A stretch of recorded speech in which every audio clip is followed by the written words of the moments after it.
Is this the end of Google dominance? Is this the end of search? Here's the deal. SearchGPT is coming. They announced it a couple weeks ago. I haven't stopped thinking about it ever since. I think it's really exciting. I want to talk today about what this means for search in general, what it means for Google, what it means for AI and how it's going to interact with our lives and our businesses, and in particular, how it interacts with SEO. Like I said, they announced it a few weeks ago. It's currently in testing phase. I'm on the wait list. I can't wait to get my hands on it. I think it's really exciting because SearchGPT is being built from the ground up. Google has already added AI to their search. It's built in. If you do any sort of query type search, you'll see often a summary at the top. The problem with that is that Google search is built on ad revenue. That's their number one goal. Everything they do has that in mind.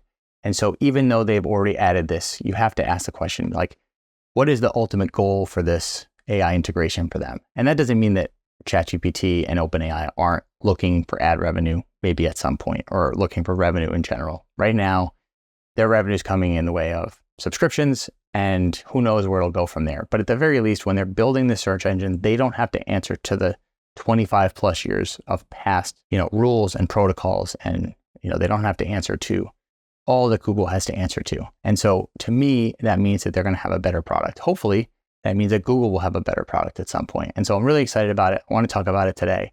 I want to talk about, in particular, why I think AI integration into searches are so great. I have an example. I was doing a search for a tax-related Connecticut, tax-related question. And so this is how it went. I got the documentation from them and I started to read over it. And I kind of knew this answer before that I was looking for as well. I was like 95% sure I knew the answer to this, but I started reading through their documentation. And as you could expect, very confusing, a lot of legalese. And so that didn't help. So then I went to Google and I typed in the question I was looking for. And I got a lot of long tail keyword type searches, the type of stuff that you and I do for our clients, the type of thing that is supposed to generate a lead ultimately. So you type in the search, you find the answer, hopefully, and then maybe you go to this person for tax advice or legal advice or whatever it is. So I found a bunch of these, but none of them really answered the specific question that I had. Their article is written for the funnel, right? So I was still 95% sure. I still didn't get that 5% that I was looking for. So I went to ChatGPT. I typed in the same question. Interestingly enough, the first response was very similar to what I found on Google searches, but I had the ability to do a follow-up question. So I asked for clarification and I asked it again in a slightly different way. And they answered my question the way if I was sitting down or a cup of coffee with someone who was a tax expert would answer it, which is, you don't have to worry about this and here's why. And the fact that it was that personal response made me comfortable. And now I felt 100% sure. I think if I was 50% sure going into it, I wouldn't have taken that as correct because, as you know, ChatGPT and AI in general, like they have these hallucinations and they're not always correct. But the fact that I knew what I was looking for and the fact that it was answered the way it was, and the fact that the first answer was very similar to the other stuff made me feel comfortable. And so I'm wondering, will this impact the way we search if we can get these real life answers as if we're sitting down with somebody? We don't want to hire a tax expert for this. We have this one question. We don't want to pay $300 an hour for this one question. We just want to know it. It's not that we would never hire somebody for something, but in this case, it's keeping our business going, keeping our life going, but making sure that we're not going sort of off the rails. And if the answer had come back differently, then maybe I would have been in the business for hiring somebody. I think that's why I'm so excited about this, is that it can give you real answers to real questions. There's not ad money driving it. There's not SEO driving it.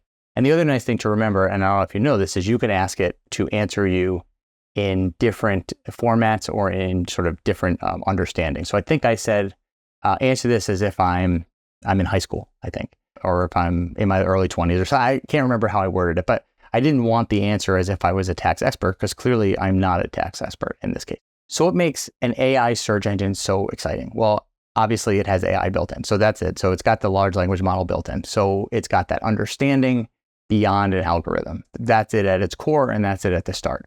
As I said before, direct answers to real questions, summarization, something where you have a conversation. It's ChatGPT. We can't forget that. So sometimes we just want to have a conversation with somebody. So it's got that, and it's really, really nice. And I think that is at its core why it will be more successful than what we have right now. Being able to ask a follow-up question. So in my example, I asked the question, I got the answer that was most out there, and then being able to ask a follow-up question, reword the question, look at it from a different angle. That's all really exciting. You can't do that in search. You just have to do another search and you're potentially going to get the same answers. The other thing that AI is going to bring, or sort of just the way search is going in general, are these zero-click searches. It's something that you hear about all the time. So a zero-click search is you do a search and the answer is in Google, or in this case, it'll be in SearchGPT, or maybe I know a lot of Gen Zers are doing searches on TikTok, and a lot of people do searches on YouTube.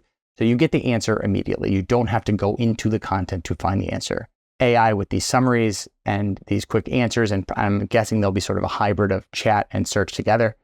We're not going to have to go into the actual article or blog or website or whatever it is, or content in general to find our answer. The good and bad of that. So from the searcher, that's very good. From us in the SEO community, in the marketing community, that's not so good. But I have some thoughts on that, which I'll go over in a little bit. AI personalization is going to be really big. So Google is always talking about personalization. The problem is their personalization has to do with monetization. At its core, we are all getting different searches, and we do have to remember that. So if I was to do a search for plumbers near me, and you were going to do a search for plumbers near me, we're in different locations. Obviously, we're going to see different plumbers. But even if you're in the same household, so if my wife and I did a search for plumbers near me, we might get different results, slightly at least. They might know that she's been searching and interacting with a certain website already, and they might show that to her first, and they might not show that to me right away. That's there. But with AI personalization, we can continue to train the model about what we like. We can pre-train it on what we're looking for. So plumbers near me, that means a bunch of different things to a bunch of different people. We could give it some information ahead of time. Hey, I'm thinking of redoing my bathroom next year. I just want to get an idea of who are the bigger players in the market right now. So, it's more of a remodel, but I want to start with the plumber first because our pipes are really old. I don't know. Let's say that's the example. We can train it on that, or we could just train it on how we shop in general. And having that is something you really can't do in Google. It's doing it for you. Now you can actually train it. Very exciting. I think that that's going to change things. Again, really positive for the consumer, something we have to worry about and sort of tweak how we work in the marketing world. And then, as you know, there's a ton of talk about privacy and data use with Google. They recently decided not to deprecate the third-party cookie, which is part of how they make the money that they do with, retargeting ads and things like that. AI is saying that they're going to protect our privacy more. Now, this is where we are today. Who knows what it'll be, but at the very least today, they're not driven by ad revenue. So at the very least, they don't have that in mind. And I think that, again, really good for consumers, something we have to be concerned about in the marketing world. One of the really interesting things about search in general is the term Google it is going away. For decade plus 15, 20 years or so, if someone asked a dumb question, you would say, Google it. That was just sort of, they were the Kleenex of search, right? So while ChatGPT is the Kleenex of AI, Google has been that for search almost since the beginning. They were the first one to really popularize this. There were other search engines before them, but they're the one, right? They captured our interest and they became the term. That's going away. More and more the Gen Z and younger, and it's sort of creeping up, and I've started to do it myself. Search it up. That's the term. And I think it's because Gen Z in particular, they don't use Google the way we use Google in Gen X and above. And they're doing searches on TikTok. They do tons of searches on YouTube.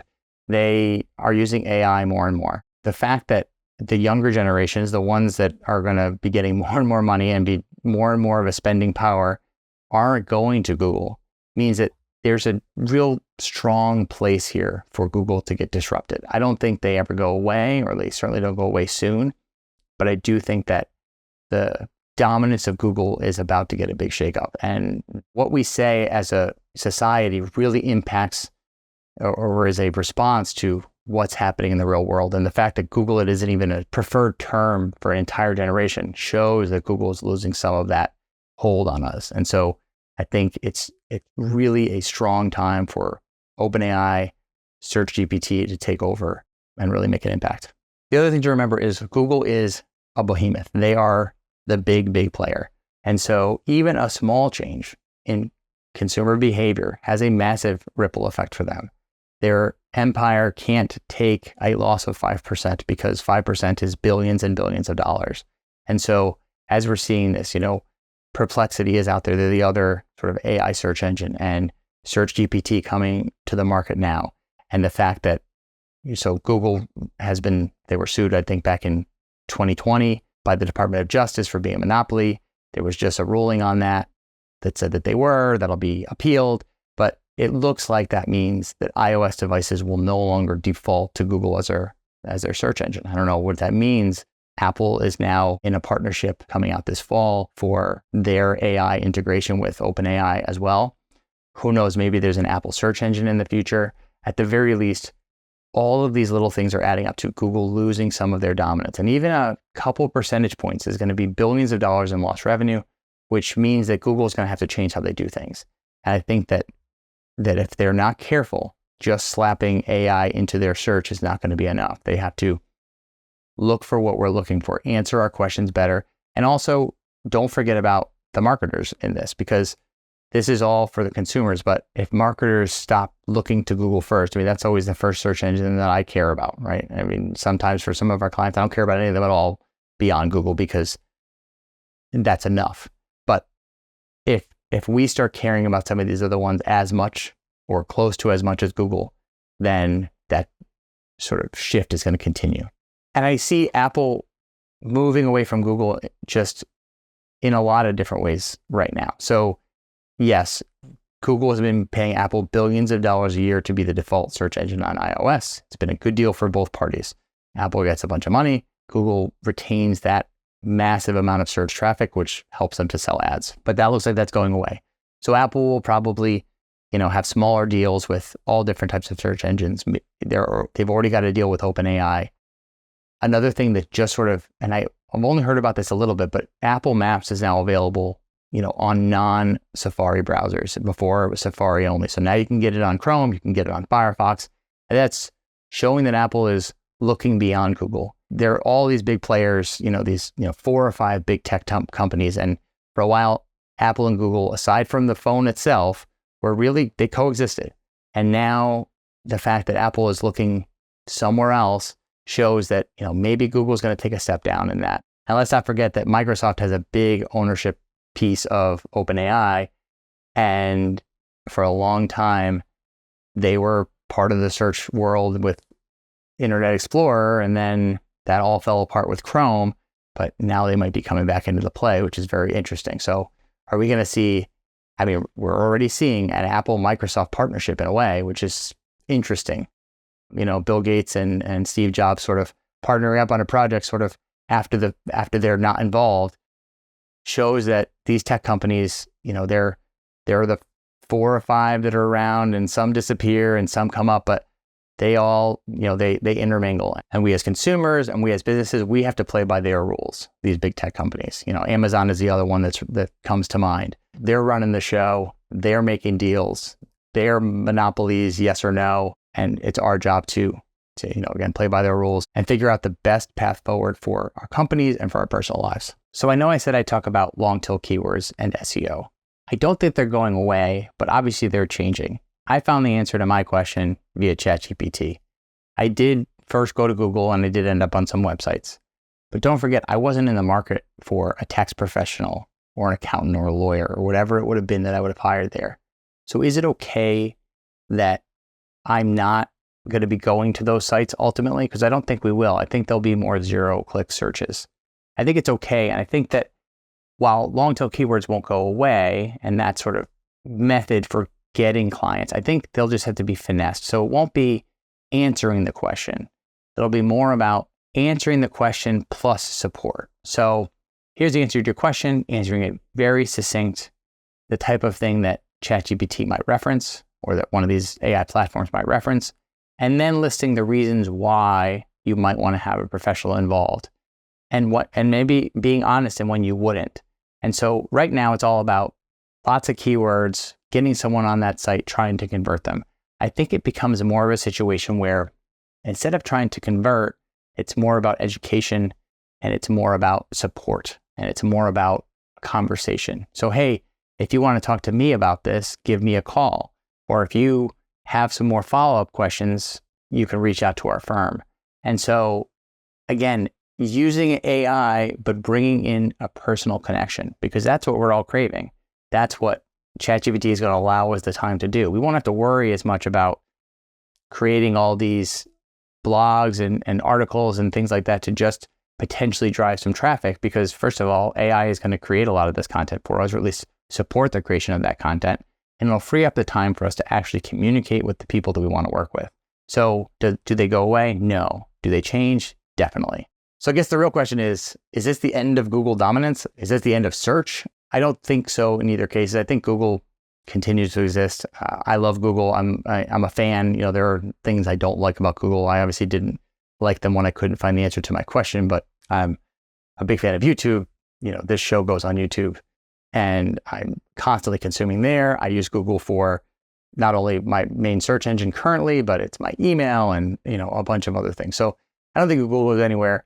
I do think that it changes. I do think that search changes. And I think that the way that they make money via ads changes a little bit because of this. I think it's a slow process for Google. I do think it'll be a rather fast change for everybody else. And Google will continue to rest on their laurels, maybe a little longer than they should, but I think that they'll be fine. There's a lot of money there. Do they lose some stock value? Maybe, but I think that they're gonna continue to be one of the bigger players. Maybe not the biggest, but they'll continue to be one of the bigger players. If you like the content, don't forget to subscribe.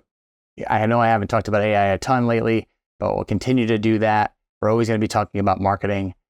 And let me know what you think. Before AI shakes up everything in search, Google is still the main place to go. I did a great interview with Mike Blumenthal. He's an SEO expert. He and I talked about all things Google and all things local. I'm going to link to that below. Check it out. See you next time.